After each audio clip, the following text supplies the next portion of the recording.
Trump now is on this big tear where he wants to buy Greenland. Okay. We need Greenland for national security purposes. So this is the language of a protector. You know, what's interesting too that I also heard is he's using both move away and move towards language. We've got to get away from this idea of intelligence as just being intellectual. I'm thinking to myself, which is the sales intelligence? People are continually judging you based on the appearance that you project out there. What's the technique that we do to go into a room and change our energy? The easiest thing, or the easiest way I know to do this, the way we've been taught, is... Hey, welcome to the Jason Forrest Show. I'm with my wife, Mary Forrest, and today we're talking about how Donald Trump uses his ability to blend move towards language and move away language to influence the world on why it makes sense for the United States to buy Greenland. All right, it's going to be an awesome show. Let's get going. All right, Mary, have you seen this clip where Trump now is on this big tear where he wants to buy Greenland? Have you seen this? Well, I've heard that he wants to. Yeah, check this out. We need Greenland for national security purposes. You have approximately 45,000 people there. People really don't even know if Denmark has any legal right to it. But if they do, they should give it up because we need it for national security. You look outside, you have China ships all over the place. You have Russian ships all over the place. We're not letting that happen. We're not letting it happen. And if Denmark wants to get to a conclusion, but nobody knows if they even have any right, title, or interest. The people are going to probably vote for independence or to come into the United States. But if they did do that, then I would tariff Denmark at a very high level. All right. Okay. Yeah. So this is the language of a protector. So we've been talking a lot about our different selling styles. So again, in the comments below, a person can take the selling style quiz to figure out if they're a leader, protector, or servant. And of course, those selling styles really adapt. We need to be adaptable in all situations. And so last time we did this, it said ChatGPT said that he speaks a lot from a leader perspective, but in this case, he's definitely used a lot of protector language. He definitely is using protector language there, but a really great persuader can use all of them. So I think that it would be interesting. I think if we were to go through a lot of his clips, we could probably find versions that sound like leader and versions that are more in the servant mindset as well too. You know, what's interesting too that I also heard is he's using both move away and move towards language. So if I can remember it exactly, he said we are moving towards, he didn't say moving towards, but he said, but he's moving towards national security. Mm-hmm. We are moving away from Chinese and Russian ships. Mm-hmm. And so it's interesting because you know, people are 50-50. I mean, it's a pretty 50-50 split on whether they are more move towards or move away when being persuaded. What are you? Oh my God. I am so move away. I could not be more move away. And I move towards. And you could not be more move towards. Yeah. So for example, if you were to buy a car tomorrow, would you be buying a car because you wanted something new or because your current Cadillac Escalade is breaking down? I will not look for another car until the Escalade no longer suits my needs. It's breaking down. I don't need it. I mean, it'll definitely be 100% move away. I will not. If there's a new Escalade that comes out, I don't care. I'm not buying it. Yeah, which I think is a great survey question for people to put definitely in the comments below. Of again, if you were to buy a car tomorrow, are you going to buy a car because you're just looking for something new, or you're going to buy a car because your current car you're just done with it and it's broken down and you just got to do something different with it. You got to trade it into something different, and that'll tell you if you're move towards something new or you're moving away from the pain of what you're currently dealing with. So why do you buy cars, Jason? Because I want something new. As soon as I buy a new car, I'm already looking at the next new car. I can't stand. Yeah, I gotta have something new. I know. The other day you asked me how long do you expect to have the Escalade, and I was like, I don't know, probably until the last child is out of the house and no longer around. I mean, I love the Escalade because there's like 5 or 6 years. Correct. Yeah, and I freaked out about it. I was like, what? You freaked out because you said I think we determined I've already had the car about 3 years. So you were like, you're going to have the same car for 9 years, which you'll probably have 9 cars in the time I that probably I have. will. Well, and I was so excited because you said you wanted a Range Rover, and I was like, let's go buy one right now. I was so excited about getting a new Range Rover that I could also drive around. And then you told me, no, we're talking like 5 or 6 years from now. We're gonna have flying cars by then. Yeah, you can fly a car. I'll zoom around in the Range Rover. But yeah, I mean, I do not write, and it's funny too, like the new phones. You always have the new phone the day the new phone comes out. And I'm like, please don't make me get a new phone. Please don't make me try to learn what my passwords are again. I'm very good with things being the same. Okay, so Donald Trump in his natural state, would you say that he would be more move towards or move away? Move towards, because his language is always very verbose, right? It's we're always winning no matter what. Attack, attack, attack. I mean, he's very, make America great again. I mean, that's his whole language pattern. Yeah, I would agree with you. And I think what's interesting though that we need to think about for salespeople, this is not an exact statistic, but I would say of the surveys that I've done, probably 75-80% of sales professionals are moved towards. Mm-hmm. That's their natural way, because that's the way they would buy, so it's the way they sell. Unless they're selling insurance. Right. right. There's a few because that would be changes. A problem. That would be a problem. That would be a problem, right? Because if you're selling insurance is a protective vehicle. It's you need insurance in case something bad happens. So no one buys insurance for a dream to move towards something. They buy insurance because they're worried about something. So if that insurance salesperson was using move towards language, they would have skinny kids, right? They couldn't afford to feed their children, right? They would be very poor, a poor salesperson. So I think it's also important that and I don't know if this is where you're going, but it made me think of that, is that if you listen to your language patterns, you have a natural of move towards or move away. But I think it's also important as a salesperson of maybe picking a career that is also more in alignment with their move towards or move away language pattern. Yeah, I think you're right, especially on the move away. I mean, maybe there is can you think of a move towards message for insurance? I cannot, no. Okay, I don't think I can either. Because there's nothing, like, nobody wants to use it. Nobody even wants to buy it. Mm-mm. So it has to be a very strong move away message in order to sell it, or it has to be that it's a federal mandate that you have it. Mm-hmm. is the other option. So it's just, you have to pick one of us. So it's a whole category 3 message. But for a lot, even if something is typically a move towards homes, cars, cell phones, whatever it is, being able to buying Greenland, it's better to be able to go back and forth on both language patterns, because if we were meeting with a home sales professional, getting in rapport with me is not about the vision of the new life in the home. Mm-hmm. It's about moving away from why my current home doesn't serve me anymore. However, that wouldn't be in rapport with you. Being in rapport with you is about the vision and dream of the new home. Mm-hmm. So for the person to be able to effortlessly go back and forth, or do what Donald Trump did right here, which is, I'm going to say one sentence and move towards and one sentence move away. We need more nationals. We're going to buy Greenland because it's a must for national security.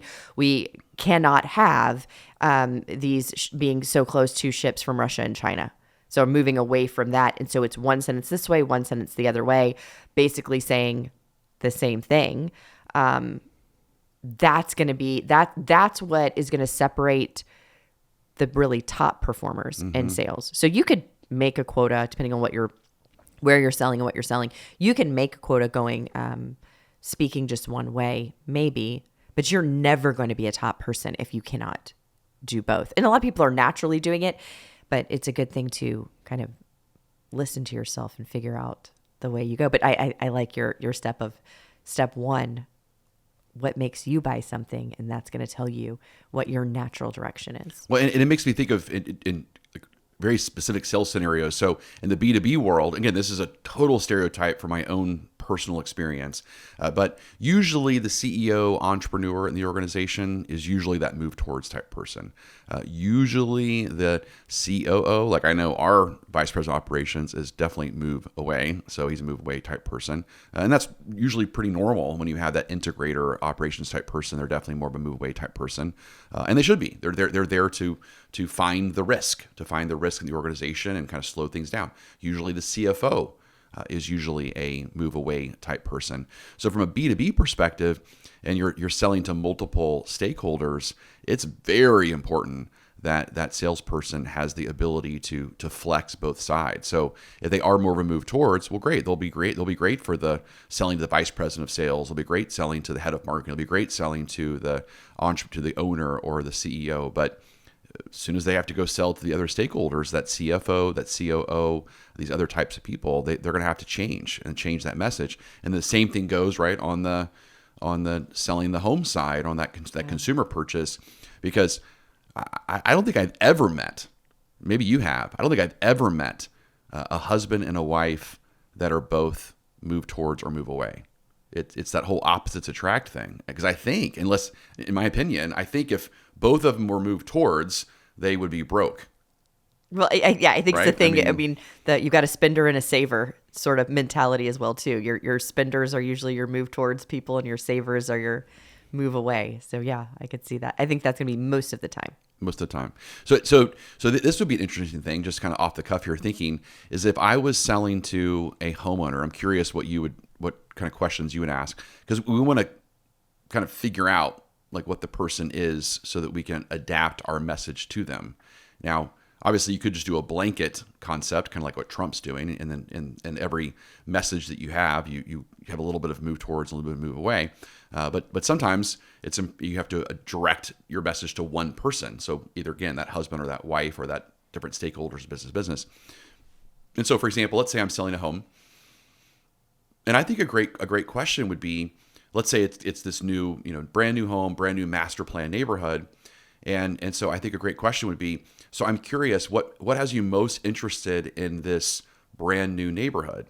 Is it all the amenities such as the clubhouse and the pool, or is it getting away from your current neighborhood that doesn't have any of these things? And then of course, husband or wife's going to answer for whoever answers first is great. And so let's say the husband says, "Oh, I definitely want the pool and I want all these things." And then I think it would be appropriate to say, "Wife, I'm curious, do you agree with your husband? Are you excited about all these new things, or are you more just kind of sick and tired of your current neighborhood and how you don't have these things and you're wanting just to get away from that, get away from your past?" Yeah, I love that approach, and I think you should make little notes, write down which way they are, so for each one. Personally, when I'm coaching people, I would advise to only go specific in one direction, especially at first in emails or any written correspondence, because it's a lot easier to read back through it and see the direction that you're going and see if you need to adjust. But to me, for most people, myself included in this, it is really difficult to remember and then change speech directions based on who you're talking to in the moment. Very difficult. Mm-hmm. I mean, I'm trying to think. I mean, how many years have we been practicing this to be able to do it? And being, it's so much. It is so much work to be able to do that, to change your language patterns. That I prefer the just using both all the time. So it's just a blanket. I'm going to say the move away and the move towards. It's going to be the same thing, and I'm going to keep speaking that way. Yeah, that makes sense. So that makes me think of two things. So one, it's that line. It's that one line from Vince Vaughn in the movie Internship, and he's like trying to learn how to like work the call center, and the person said, "Is there just like one blanket statement that I can say that pretty much just handles like all concerns, and then I'm just going to sell them stuff? Is there just like one?" Right? That's, you made me think of that. That's like the advice that which I do. You and Vince Vaughn are the same. I'm okay with that. I do think The Internship is one of the best sales movies of all time. Yeah, that's great. So maybe it makes me think of that, and then I think it's interesting just when you are again working with customers So you're saying that let's have some kind of general statements where you're using, again, like Trump did, you're using some move towards language and some move away language in the same message. So for example, let's say I'm selling recruiting services to a B2B company. So I would say something like, so what our recruiting services are going to do for you is it's going to help you immediately top grade your sales force by giving you a top producer that you can't find anywhere else. At the same time, we're going to solve all of this hiring time, the time that it's taking you to currently hire people, and remove the risk of any kind of hiring failure. Correct. Good. So that would be a move towards and a move away message at the same time. Yes. At the same time. So it's you just put little semicolons in your sentences, and you're going to say the same thing twice. One that's move towards, one that's move away. So yeah, if you're like us buying cars, or I can't wait to show you these cars. They have blank features that are brand new that you're going to absolutely love, and you're not going to have to worry about getting stranded somewhere or having a car that's too big or whatever their problem is. You're going to say it all in one sentence. Absolutely. Yeah, that's great. That's definitely a pro tip that people need to really think through. And if you want to practice going in one direction, again, do it, but in emails. Mm-hmm. Because then you can read over it, you can fix it, you can make sure. But to me, the most important thing, right? What am I trying to move away from? I'm trying to move away from not being present with somebody so I can move towards being completely in alignment and listening to them. And so if I'm talking to you and I'm selling you and I'm going, okay, Jason is move towards, and then of course, if somebody's in class with us, they're learning about 50 other different meta patterns in the brain and language that correlate to a language pattern. But even if I'm just doing the one, okay, he's moved towards, okay, I want to tell him about blank new thing. How do I say it and move towards? There's so much thought process that's going in to get the language pattern right, as opposed to just, I know I've practiced my pitch over and over using both directions. So I just know I'm going to be able to speak that way. So I don't need to think about it. I'm going to be totally present with Jason. I'm going to hear everything that he says, and I'll be right with you, as opposed to then going, and that's my big problem too with all the mirroring techniques. Mm-hmm. And we haven't talked about this in a long time, and hopefully I don't upset people too much, but the mirroring thing, too many people are thinking too much during it. Mm-hmm. Okay, wait, Jason's nodding his head a little bit. Yep, he has both arms up. Okay, let me do that, right? Every time I'm doing that and I'm thinking let me be like this, I'm not listening to what you're saying. I'm not fully present with you. And so it's not that the technique is bad. It's that most people haven't spent the time practicing to cultivate to be able to do it worth anything. It actually makes you a worse salesperson because you're thinking about things other than listening to the person and being fully present with them. And they feel that, and they don't like you anymore. Yeah, which is also why people scripts have a bad rap, right? Because they haven't fully become the script. It's not a part of them yet, and so they're thinking too much about the script. They haven't embodied it yet. Correct. So that's always the problem people have with scripts. It makes me think of something that this is like back in the good old days of selling before we had all these Zoom calls. Remember what we used to do though is that we'd put people on speakerphone, and then you would have like this NLP cheat sheet of these different meta patterns, and then you would actually listen. So basically, it was like we did exactly what we were talking about. Yeah. I would stay fully present, and the whole time. I was staying fully present to the customer over speakerphone, and you were off to the side listening, and then saying this is a move towards person, et cetera, all these different meta patterns, and then you would circle and tell me what they were, and then immediately I started changing my speech pattern based on what you were circling. So you were like you're like Maverick and Goose. You're like my goose. You're like my navigator that was telling me where to shoot. Yeah. Yes. That was so much fun. We were amazing closers together. We were so good. No one could say no to us during this. We were so good. And especially with the VAKT language. Visual, auditory, kinesthetic. And thinking.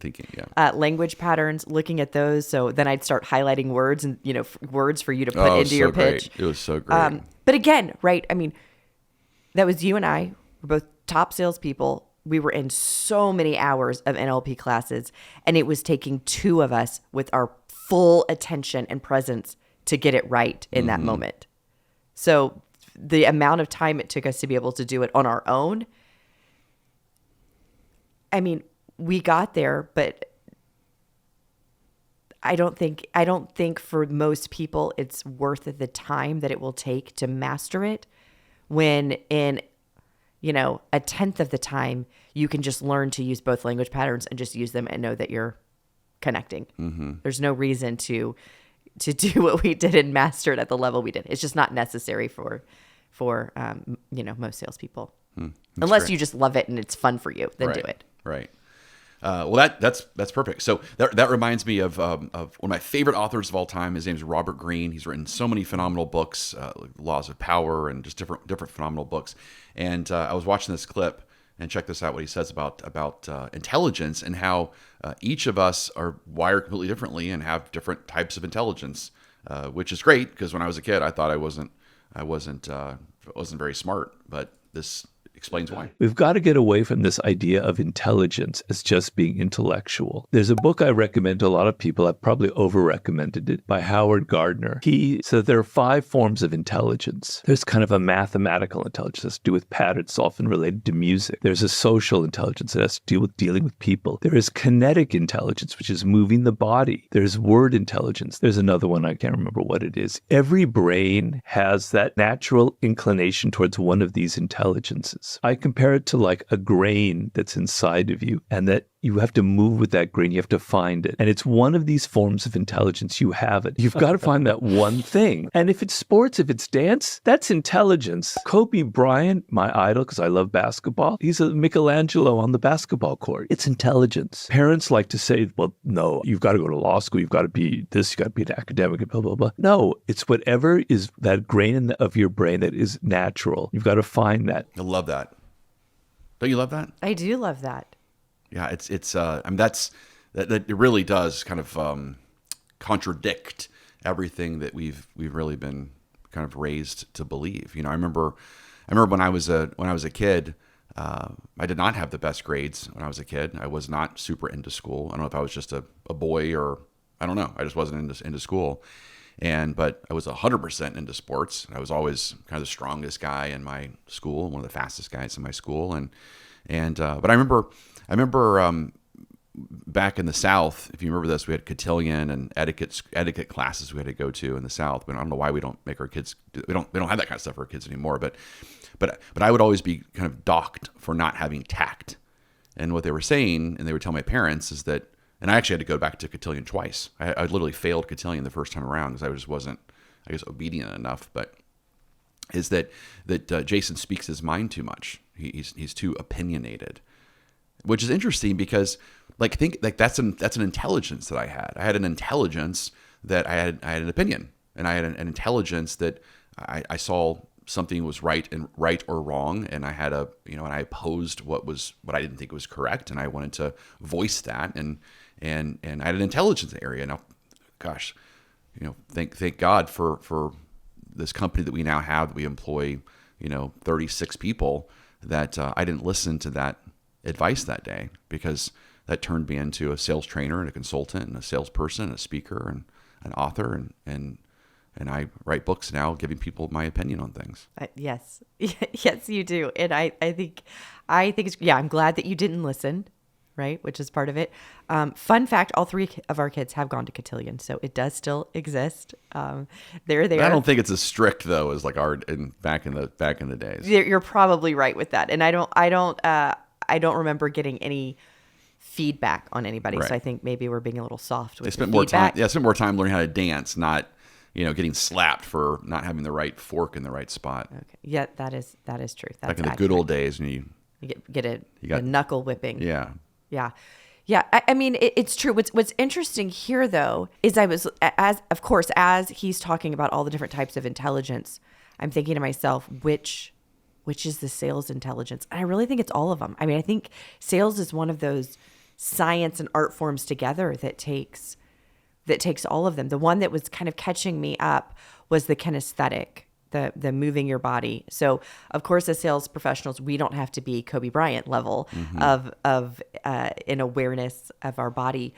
But there was this game, or not really a game, it was a question that I used to ask people. I haven't asked this of sales teams in a long time, so maybe I'll bring this back.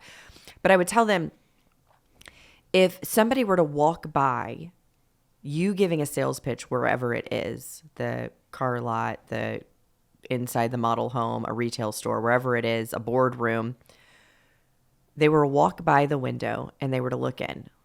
You have no name tags on, anything that would identify you as the salesperson. By your body and by the way that you're standing, would the person outside who can't hear what's happening outside the window, would they know that you were the leader? Would you be picked to be the one in charge? And we would have these big discussions about it of people having these revelations of, no, I'm definitely too mousy, or I'm letting other people lead and I'm following along, or all of these different physical clues of not being in charge. And I think it's very interesting. So that I was thinking about that, because the other ones, of course, like being social and connecting with people, words, intelligence, even the math part. I mean, financing, who doesn't have to understand some bit of financing for what they're selling? All of those seem very obvious to me, but the kinesthetic, I think, counts as well as something that we need to think about in sales. Well, it's great that you say that, because that's one of the techniques that we like to do on the recruiting side is if we're doing a physical in-person interview, that we'll just basically, we'll have these moles, as they call them, moles, I guess, these people that kind of Plants. These plants in the room with a bunch of applicants, and the plant's job is to actually be mousy, but is to pay attention to the other salespeople to really see who's the leader, who's the pack leader, right? Who's the alpha of the applicants. And because it's one thing when the company comes in, right? When we start interviewing people, of course, they're all going to try to put on some sort of act but who's the one that's doing that when no one is watching? Like, that's an interesting kind of thing. And that's one of the techniques that we do on our recruiting side as a recruiting company to recruit for other companies. And we do it on Zoom and so forth. We do these little social experiments to see who the alpha is. That is still probably ranking one of my favorite things and favorite tasks as an FPG employee. When you were the plant? When I was the plant. Now, that was a long time ago. You were the plant. Well, yeah, because nobody could know who I mean, I can't be a plant today because people know who I am. But back then, nobody knew who I was, what my name was, and that was, being a plant was the most fun. I think that when I think back of like some of my favorite days at work, you leading career nights for companies, and me being a plant is one of that's way up there. That's so interesting. So that reminds me of another video that I was watching from Robert Greene recently, and he talks about this idea of your aura. And so check out what he's saying about your aura and how it connects to really kind of having this kind of big sales energy that's so important that we're referring to. People are continually judging you based on the appearance that you project out there. And so you can do one of two things. You can let them decide who you are by how they perceive you, or you can actually create the impression that you want. I call it creating an aura that you craft. You are like an actor in this world, and powerful people are actually excellent actors. Every one of you out there has an aura, and when you enter into an office, you enter into a world, people are reading that aura off of you, and they're either reading weakness or they're reading power. And so you want to create an aura that excites, intrigues, and even intimidates people to some degree. It's great advice that Robert Greene said. I mean, he was saying that this is what I took from it. Tell me what you took from it. What I took from it is whatever situation you're going in. So again, you're a salesperson, you're a leader, you're an influencer. So I'm going into this situation, and I need to think about, okay, well, how do I want to come across? Right? What do I want people to say about me? What is that energy that I want to have again when I walk into that room? And what he's actually advising is that you need to be like an actor. You need to like put on an act, which is interesting because I know a lot of people struggle with this idea of not being authentic. But what he's saying is that you got to put on an act. The way I'm looking at it, yes, an act, but also we're not one thing. Mm-hmm. I mean, there are, at this point too, in my life, I feel like I can have very big energy. It's not an act. I have big energy. Big sales energy. I have that. I can go out with it. But I'm also super cool. I mean, Friday nights, that's our family night. We go out to dinner on Friday. We don't cook on Friday night. We don't do dishes. We go out to eat as a family. It's quiet. We're catching up on what everybody did that week. We're thinking about the weekend. It's a very chill night. And it's very important to me that we have small energy. When we go into a restaurant, I mean, what do I always do? I'm like, okay, small energy, because I don't want to stop at 4 tables and talk to people. I want this to be just about our family. I want it to be very calm, very chill. I don't want people noticing me. That doesn't mean I'm inauthentic one or the other. I'm a human being. We're complex. And so it's what am I choosing to put forward at that moment? Now, are there times maybe in people's lives where they might be acting or practicing it before it feels full? Mm-hmm. Probably. But I think also it's we're not one thing. Mm-hmm. We're a lot of things. Yeah. But you and I learned how to do that, which is interesting, because I think you and I both have big sales energy. And when we walk into a room, we are kind of bigger than life into that room. Or at least, I feel like I've always been like that. I've always been the person who at the dinner table, I'm always the one the waiter brings the check to.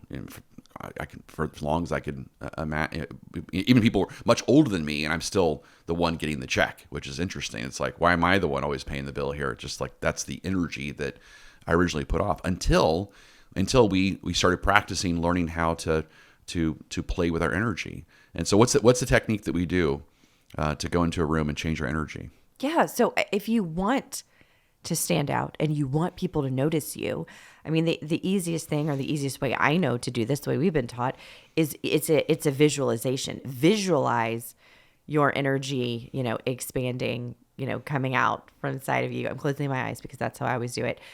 Filling the room, filling the building, expanding out from there. So you just picture it being bigger. And it's a great game to play, and then walk into a room and notice how many people stop and their heads turn and they start to look at you, or how many people come and talk to you, versus just the visualization itself of your energy coming in, collapsing inside of you, being small, and seeing that, and walking into a space and being invisible. I mean, mm-hmm. We can choose to be invisible, and we can choose to be very big. And now I do think people have a natural kind of energy flow. Some people have bigger energy than others. But everybody has the ability to push it out and to get attention with it, or to pull it in and have it be more quiet. In probably different situations too, which reminds me of my favorite books by Maxwell Maltz. His book is called Psycho-Cybernetics, and he was this, you remember the story, he was this plastic surgeon who would do, rhinoplasties and different plastic surgery and people in the 50s and 60s, and he would give them, a mirror, and he would say, "Hey, so what do you think about your new perfect nose?" And they would say, "I don't see a difference." And he was basically been kind of given the credit now of the father of self-image psychology. But in his book, Psycho-Cybernetics, he has this concept where he talks about the lion and the mouse, which I think is a really brilliant metaphor.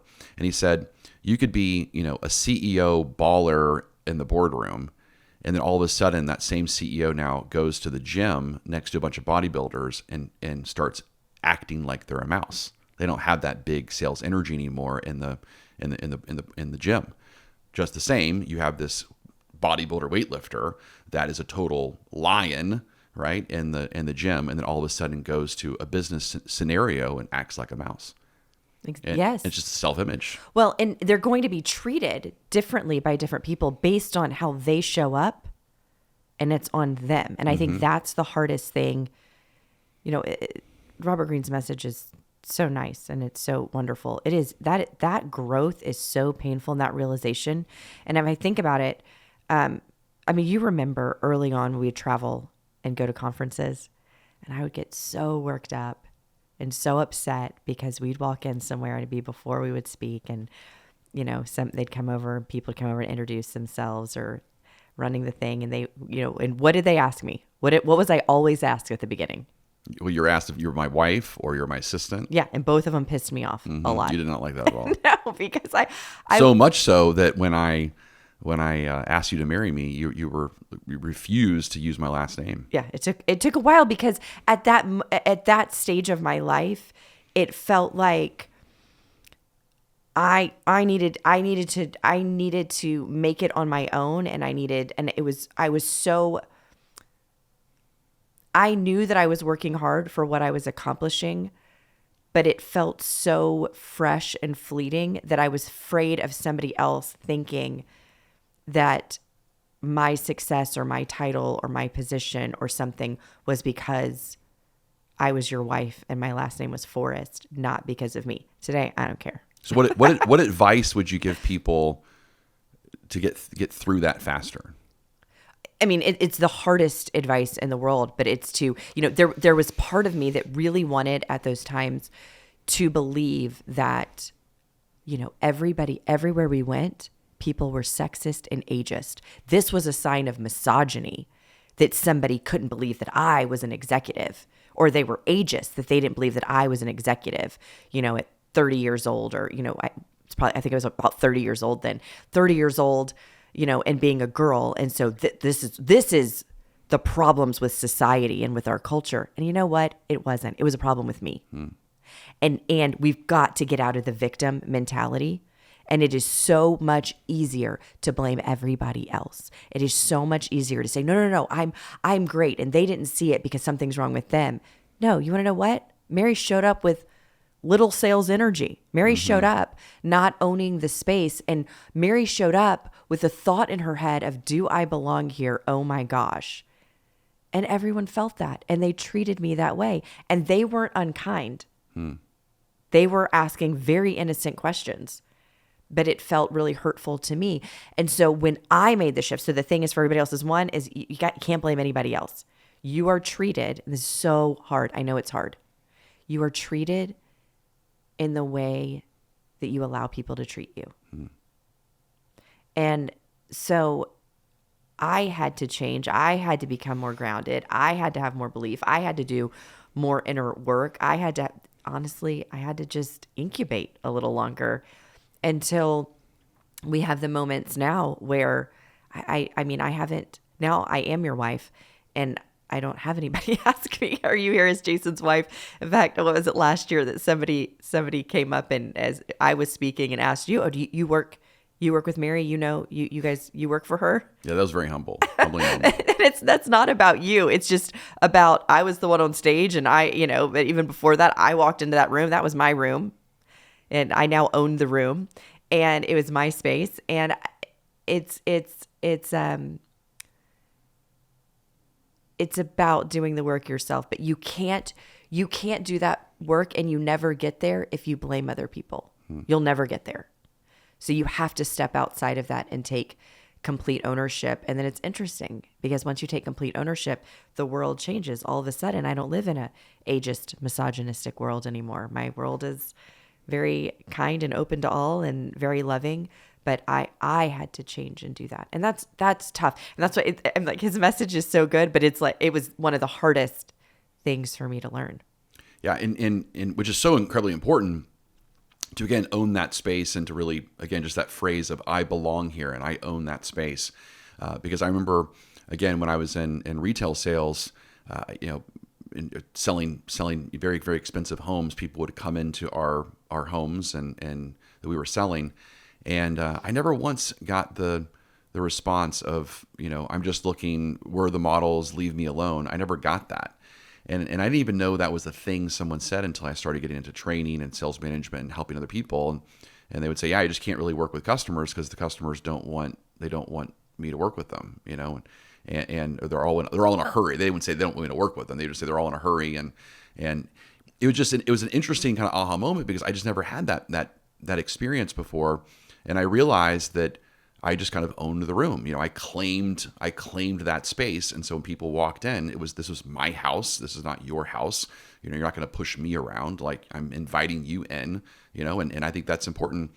But the best way to judge if you have this kind of energy is through animals, right? Because I remember just recently, we live in Fort Worth, Texas, and we live in a very kind of populated area. And all of a sudden I'm walking outside and I see this pit bull attacking a deer, which was extremely crazy because, again, there shouldn't be any deer in our neighborhood. And so immediately I just ran towards it. I just ran as fast as I possibly could towards the deer, and I immediately got myself in between the deer and the pit bull, and the pit bull immediately released himself from attacking the deer. And I just did this kind of cross between like Neo from the Matrix and the dog whisperer, and I just go, "Shh," that's it. And all of a sudden, that's it. I didn't raise my voice. I didn't yell. I didn't tell the dog to go away. I didn't do anything. That's it. Just little Neo from the Matrix and a little, "Shh," that's it. And then the pit bull just left, just kind of ran away. That's all it did. And it's just interesting because, and you learn a lot of this from, again, like Cesar Millan and the Dog Whisperer, because, he talks about, if you raise your voice and you start yelling at your dogs, the dog might be hearing your words. Your words might be stop, but they're not hearing the word stop. What they're feeling is they're feeling your fear. They're feeling your frustration. They're feeling your anger. And so the animal is responding to the feeling of you, not to the words that you're using, which to me is fascinating. It's almost like every salesperson should go through the dog whisperer training. The dog training. Yeah. I agree. And I'm glad I did not see that experience. Thank goodness. In fact, you called me and said, don't come outside because, my little animal loving heart couldn't handle seeing an injured deer. But I do remember being at the track one day with the dogs, and they got into, our boys got in an altercation with another dog, and they were all fighting. It felt very aggressive. I was in a lot of fear, and you walked up to them, and just all three dogs just sat down. I mean, I didn't hear you or see you do anything. You were there, and they now were submitting and sitting down. So I think there is something. There's a great litmus test. Like if you go into somebody's house, or even your own dog, please, hopefully it's not your own dog, comes up and is doing inappropriate things to your leg, like you do not have the right energy. Correct. Like it's That's not good. Big sales energy there. No, your dog just said, "I dominate you." Yeah, the dog has big sales energy. Yeah. But I've seen, people go, "Oh my gosh, my dogs are so bad. Like, I'm so sorry. Let me put them away." But you walk into the house, the dog does not. Mm-hmm. The dog submits and. Well, even earlier today, we had a handyman over. This past weekend, we had a handyman over doing some projects in the house, and he's he's probably 250 pounds and big, huge guy, and the dogs are all over him. And I'm working with him. I keep trying to coach. Yeah, he's very scared of the coach dogs. This man, but he's very scared of him, and his energy is very scared. And I keep trying to like work with them, and like they're feeling your fear, and that's why they're acting the way they're acting around you. And so of course I have to get in between them to get them, make sure that they are in control and they are in that calm, submissive state. But the point is, it's not the size. Right. The size of the human does not matter. A female, a 5'2" female could still have this big sales energy and still be the alpha around, or the pack leader around dogs. Yeah. Okay. So the two ways, one is well, I think three ways, right? Kind of to test your energy and where it is. One, how do animals treat you? Mm-hmm. That's number one. Number two, are you given the check? That only counts for guys, though, because girls should not be handed a check. That's probably true. I don't think that should happen. That's probably true. And then third is when you walk into a room, how many people give you their attention? And again, people might think that has something to do with looks. Oh, somebody who comes in looking a certain way, or a more attractive person. No. It's energy. Mm-hmm. It's energy. It's not attractiveness. It's energy. And so how many people are paying attention to you? Mm-hmm. Which is, I remember doing an exercise one time with a coaching group that you and I were a part of. And this is a great thing that people can practice. And that's, it's the drill was, tell me why I should trust you. Mm. But then remember the other drill that I thought was so fascinating is that each person and this was on a Zoom session, and that we would all look into each other and feel each other's presence. And we would say, I trust you with X number of dollars. I trust you with 100,000. I trust you with 500,000. I trust you with 1 million. I trust you with 10 million. I trust you with 50 million. But it was all based on their energy. It was based on their aura, their countenance of how they held themselves. And then the advice that we all had was, oh, well, tell me why you only trust this person with 100,000 versus this person with 500,000? And what is this person, how are they coming across that just based on their energy that they would be more trustworthy with 5 times, 10 times, 100 times more money? It's very interesting. And if you have people that you trust and speak truth with, you could ask them that question. And very similarly, do you remember when we were on a retreat, like a week-long retreat? We were in Colorado and we had the activity. All the men were in a circle. Mm-hmm. You remember this? Well, that's with David Dieta. Yeah. David Dieta. He had us do this exercise. Well, we got to give context to this thing though. So you and I are newly married, right? Yes. We're newly married, and we wanted to have our first year of marriage to be this year of learning and growth and development, to obviously be the best that we could be for each other. That was our whole goal, right? And so we found the leading expert in masculine and feminine energy, which is David Dieta, and he wrote all these amazing books. Like my favorite books is The Power of the Superior Man, which again I think is a misleading title. It should be The Power of the Superior Human, because he just talks about how to be balanced in both your masculine and your feminine side. And so we decided to spend a week with him and probably, gosh, how many other couples? 50, 40 other couples? 20 other couples? Yeah, it was 40. There were 20 women and 20 men that were invited in. And sort of this ashram, right? There's this monastery type thing that we were there for an entire week. And we were there to, again, like to understand ourselves and our own masculine and feminine energy. And at the same time, to be able to cultivate that, to improve that, to help create a better attraction for me and you, and so I could be better for you and you better for me. Yeah. That was okay. That's perfect. A lot of context. That's the context. That was it. So one of the activities, one of the days or one of the evenings, the men were in a circle, and the women were in the center of the circle, and the women were to walk around and analyze, look at each man, feel into him, look at his eyes, and then decide. And you couldn't pick your own partner. Mm-hmm. Who did you feel the safest with? Who would you trust? And if you were in a bad situation, who would you gravitate to that you go, I trust this man, he feels safe to me. And then when you found that after you analyzed, went around and looked at every man, you picked the one that you felt the safest with. Mm-hmm. And you had a lot. You were up there. You were one of the top safest. I think I was second. Safest men there. But it was interesting. Again, it's a great. No, you have to be really comfortable with people and have relationships with people where you're truthful and honest. Because at that point, we did share with people, here's why I felt safe around you. Mm-hmm. Here's the feeling other people I didn't pick, what I felt around you. Mm-hmm. And the energy that they were giving out at those moments is very, very fascinating. And all of those are very humbling. Mm-hmm. Well. One of the things the advice they gave was a lot of women and men had leaky sexual energy.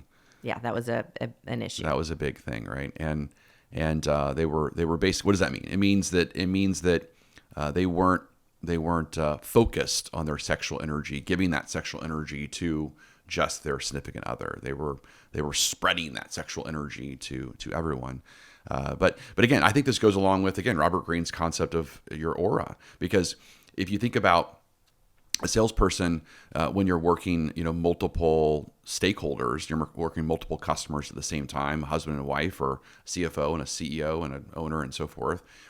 You can't have leaky energy. You have to be very, very present with one person at a time. You have to be kind of give them all of your attention. You have to tune the world out and that person in. You have to turn your notifications off and turn your text messages off, your vibrations off, and all those distractions, so that you don't have all of that leaky energy where a person feels that you're not with me. Because if they feel you're not with the person, then they don't trust you with a certain amount of money, which I think is incredibly important as a salesperson. Because right now, as salespeople can think about the average ticket price of what they are selling. So think about the average ticket price of what they're selling. They're selling something for $50,000, $100,000, $1 million. What are they selling? What's the average ticket price? And then the question is would an average person trust you with that amount of money?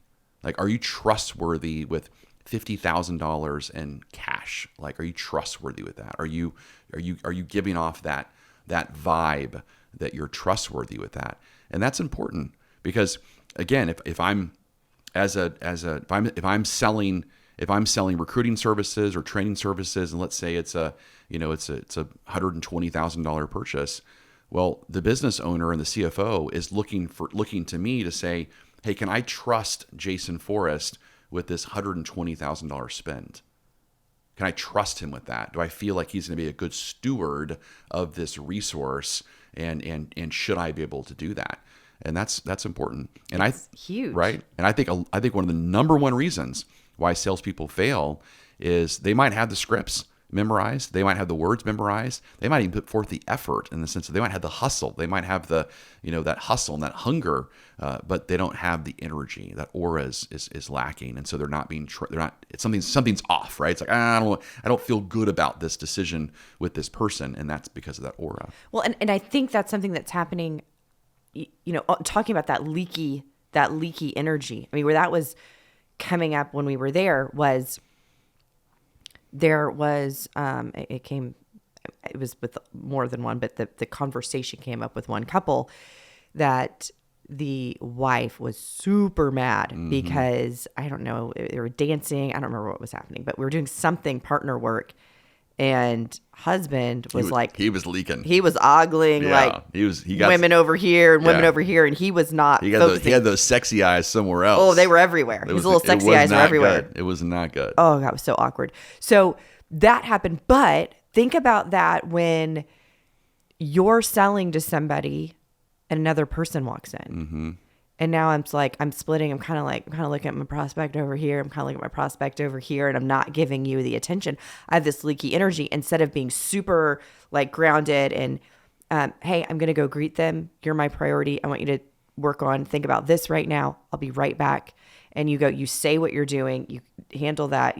Thank you so much. You're back to where you are. And we're not thinking about these people over here and over here. I'm right with the one that I'm selling to, not the others. And so that leaky energy, right? Leaky energy in one area of your life, you're going to have leaky energy in the other areas of your life. Preach it. And if you got to be focused. You got to be focused where you are. Yeah. All kinds of trouble. Yeah, that's so true. And so again, I think it's just a great point for people to pay attention to that sure, the scripts matter, the words matter, the activities matter, the behaviors matter, but I mean, kind of a force multiplier there is also just your aura, your energy, which is so incredibly important as well. All right, so let's what else is going on with you right now? So we had you were sharing with me earlier about this whole Gen X thing. What was that all about? I haven't seen. Have you seen all of these Ask Gen X questions? Okay, where this came from is that there are a lot of. I think we have different algorithms. I think we have very different algorithms. Yeah. By the way, okay. So there are Gen Z making some like hate social media at Gen X, not understanding how dangerous Gen X is, right? Because of the way that Gen X grew up. So being that you are Gen X, I want to ask you some questions about your upbringing. Me. So, okay. And you've shared some things on here, but I'm curious. So what was the age that you were allowed to stay home alone and take care of yourself? I mean, the 5th grade. 5th grade. Okay. Mm-hmm. Okay. So that's like, how old is that? Like 10 or 11? I don't know. Something like that, like 11. Okay. And I wonder, it's so interesting, right? Because today, I mean, I remember like Elizabeth when she was in like well into middle school and friends, telling people like that were dropping her off. I'm like, oh, I'm not home. Just like drop her off. And they're like, we'll stay with her. What? Yeah, that's crazy. It's crazy. Okay. And it might have been earlier in 5th grade. I mean, again, when I say 5th grade, 5th grade, remember for me was my parents were they put money on the table, and they were basically out the door, and I had to go walk myself to elementary school and walk myself home, and then I had to take money for dinner, and then walk across a busy highway to a Chinese buffet, feed myself, take care of myself, and then my parents got home like around 8 o'clock. Right? Okay, so fifth grade, you were fully taking care of yourself. Yeah. How old were you when your parents were like, your mom was like, I'm running to the grocery store, you could stay home by yourself? Kindergarten. Are you like exaggerating, or was it actually kindergarten? I mean, maybe first grade. I mean, it was super young. Okay, so like 5 or 6 years old is when. Yeah. Okay, so that's like the thing I was thinking about, like with our kids. Okay, that's super young. Yeah. Okay, that's crazy young. Yeah.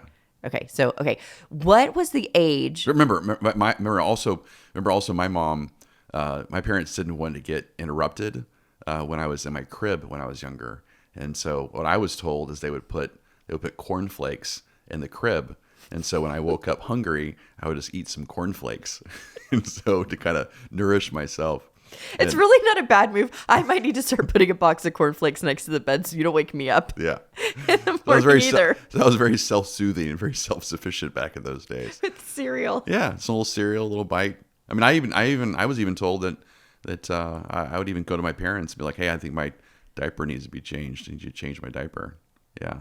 I mean, how old were you speaking these full sentences with a diaper? I don't think I was speaking full sentences. Okay, but I was getting a little nervous. This is the stuff that I was told. I was a little kid, and that was what's going on. That is funny. Yeah. What's your next question? Okay, though? so what now? Here's something, because today boys don't get into fist fights the way they did in the mystical Gen Z days, Which is ridiculous.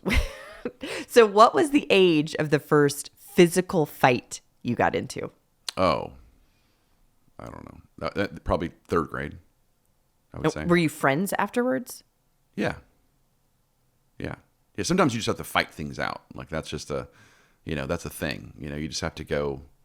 Like that's how I was raised, at least, is that the boys sometimes just need to like kind of fight it out. And back in those days too, from a cultural perspective, the teachers were okay with it. They were just like let them just kind of fight it out, let them get the energy out. As soon as it's done, we'll kind of correct it and figure it out. But yeah, just fight it out. Fight on the. Probably every day there was some sort of fight in the playground. I mean, that's what playgrounds are there for. Playgrounds are there to fight. They're not there to play on the jungle gym. Okay, Gen Z and Gen Alpha are minds are. What else do people now. do on the playground besides fight? That's how it is. There's always a big fight too, and everyone would talk about it around the school. And Forrest is fighting Sullivan or whomever it was, right? I'm getting ready. Okay, if you had to estimate, how many fights have you been in? Oh, I don't know. I mean, 20. Okay, Something like that. So interesting. Mm-hmm. Well, and when I was thinking about this too, do you remember a couple years ago where there was a guy? He was quite a bit younger, and he started screaming at you. It was at the old office, and you were walking the dogs outside, and he didn't like the dogs, and he started screaming at you, and you start walking towards him, and he ran away. Mm-hmm, I do remember that. Yeah. And then we realized, we're like, I don't think he's ever been in a fight before. Yeah.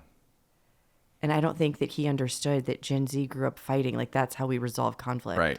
Yeah. That was I say we, but I'm not Gen Z. Yeah, but that's an automatic response. If someone yells at you, you're just gonna go take care of it. Like you're gonna run towards it, and you're gonna just walk towards it, and you're gonna take care of it. No one just yells at you. It's a weird thing. Am I gonna yell back? No, that's a cowardly move.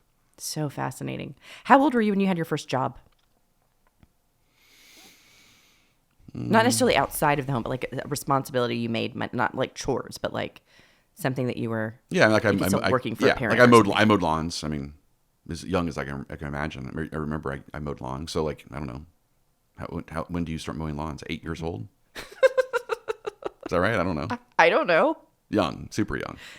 Yeah. And did you find that business yourself, or was that like set up through your parents? Well, it was me coming to my parents and said I want to make some extra money.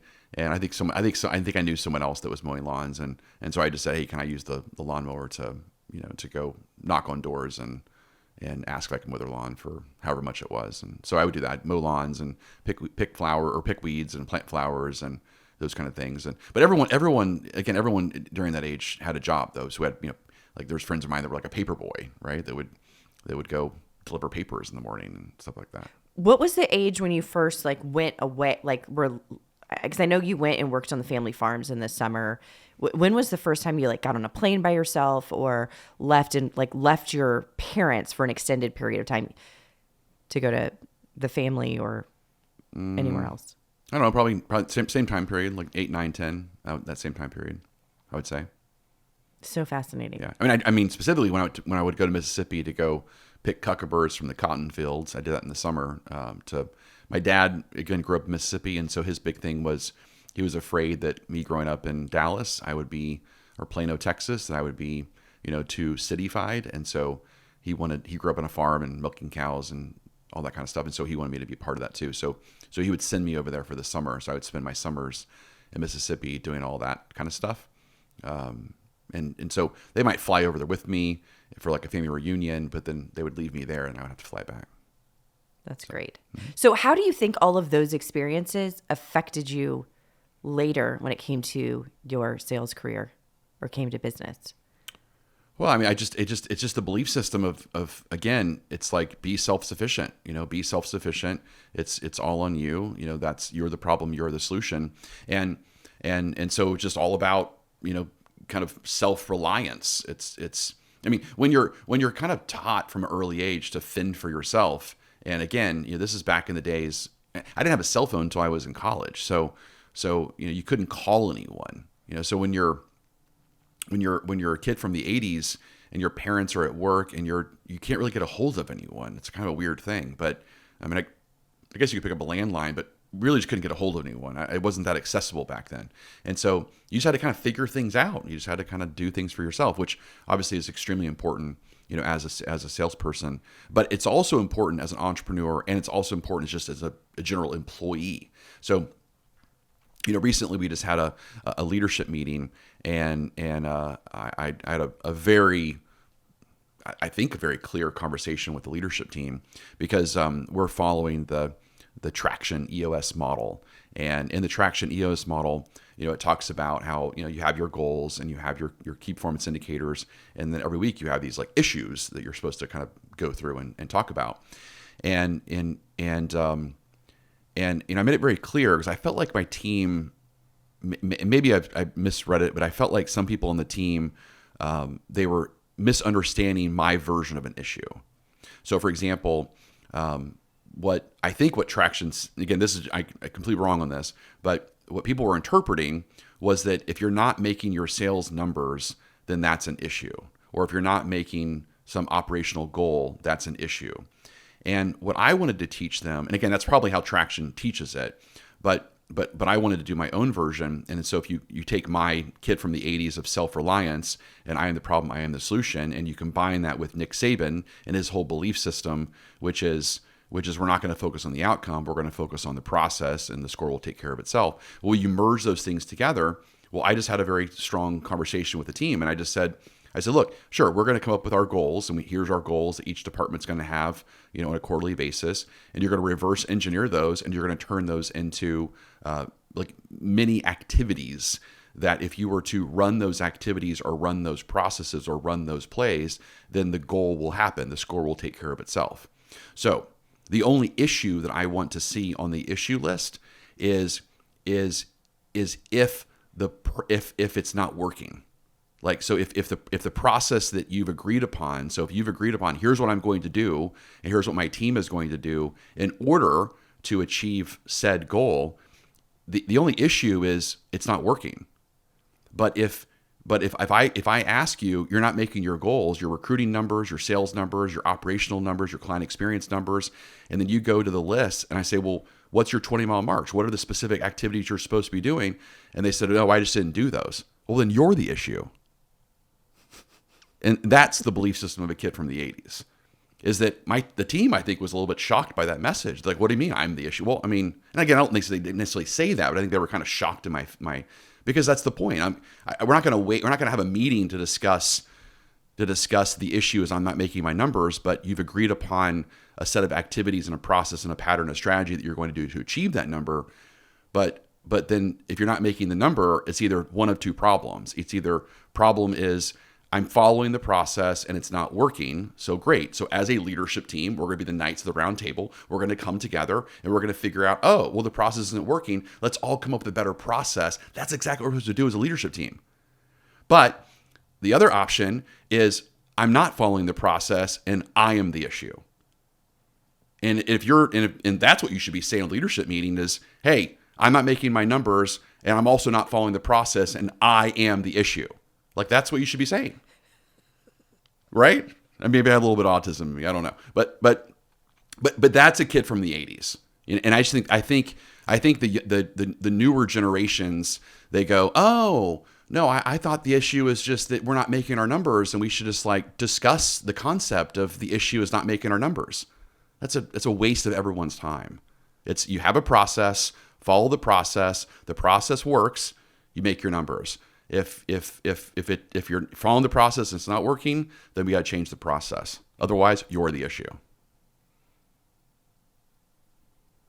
Kid from the 80s. I love that I wasn't in that meeting. That sounds great. Interesting. Well, you know what it makes me think about too. If I think about the differences of also on that taking ownership and doing it yourself. When you look at sports, like when you and I were growing up, mostly you because I didn't play sports growing up, but you probably played sports every single day.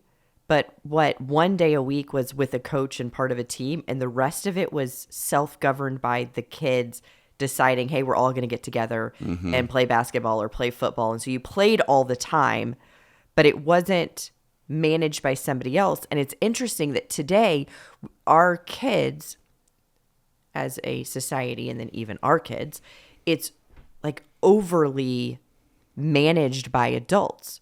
So now you have kids that are going to get on select teams and they're working with a coach 7 days a week and traveling all over and spending all this money and doing all of this. But it's all reined in with somebody else managing them. Where I remember growing up, I remember being in I think third grade. I lived in a cul-de-sac, and across the street, new kids moved in. And we lived in Houston then. And the kids across the street, they moved in from Canada. And they played hockey. And we had never seen hockey or anything. So they had I remember this big trash can full of hockey sticks. Now we did have rollerblades. That was a new hip thing at the time. And we'd put on our rollerblades and we learned how to play roller hockey. And we played, every single day. We were out there playing and learning rules and messing around with each other and figuring out what counts and what doesn't count. But we had to figure it out. And if you couldn't figure it out, the game was over. Nobody got to play anymore. And so I wonder too, with some of that, of the figuring it out mentality, and maybe some of the things that we're doing, right? If we don't like, I think there's always, for every generation, there's great things about how they grow up. They bring a greatness to society, and they bring things that are not as good to society. But if we don't like the way that kids are growing up today, or they're not ready, I mean, it's our fault, right? It's always the generation that raised them that's the issue. And so maybe some of that is, as parents, of having our kids overly managed by adults instead of just out there, at the sandlot playing baseball, figuring it out themselves. Yeah, and I actually, exactly that. I actually built a sandlot. I mean, that was actually one of the things that we did as a kid. I mean, that wasn't just a cool movie. I mean, like we 100% one summer, like literally completely built a baseball field. Like it was a like a field, field. This is when like Field of Dreams was coming out. You got very inspired. Well, and Sandlot. I mean, both those movies. But it was like a field, like behind like a grocery store, kind of thing, and eventually became something else, I'm sure. And so a bunch of us got together and said, let's go make a baseball diamond. And like so much so that we all brought like our lawnmowers out there and actually like mowed like this. I mean, it's like a huge field, like a baseball field, right? Like kind of a huge field, but did the whole thing. We created a baseball field when we were a kid, but that's exactly what. So you didn't ask your parents to sign you up or to create one or to buy one or to do any of that. We didn't even ask our parents to borrow borrow the mower. you don't ask your parents that kind of stuff. Your parents weren't home. Yeah. They didn't know. But no parents were home. You know what I'm saying? Like that's just what we did. Hey, let's go grab your lawnmower and meet us in the the field behind the Tom Thumb, and we're gonna go make a baseball field. And we would do that, and then we played baseball and got friends to all play, and it was awesome. I mean, those were the days. It's fantastic. I love it. Yeah. So in looking through everything we're talking about today, again, you and I are both on a pursuit to really master the holy trinity of sales performance and sales excellence, which is around the mindset, around the process, and around the language. And today we talked about a lot of that. So for you today, tell me something that a salesperson could take away to be the best version of them as it relates to improving their mindset, their process, or the language from today. To not wait for somebody else to offer it or to give it to you or to show you the way, but to just go figure it out on your own and do it. Thank you. Jason, what is something that a sales professional can say, do, or think about to improve? I would say really work on their big sales energy. I think that's something that I even took from just talking through my own life and your life and just kind of how we've kind of learned things, is that right now people are paying you exactly what you are worth based upon the energy that you are kind of holding, the aura that you have. And so if you don't like that, then that's up to you. You need to change that. Good. Thank you. So tell me something that a salesperson can say, do, or think about in order to improve their sales professionalness. They can really focus on constantly using move towards and move away language with every single person so that they will know they are in a language rapport with them. Awesome. All right. Okay. So we've listened. We talked about a ton of stuff today, and what I would do if for anyone who's listening right now is just go back through, pay attention to all these little things that we are teaching salespeople right now. That we're teaching salespeople all across the United States and Australia and Canada and Latin America, again, on how to improve their mindset, on how to improve their language, on how to improve their behaviors. But just pick something, just pick one thing, and then just push yourself to become a better version of you.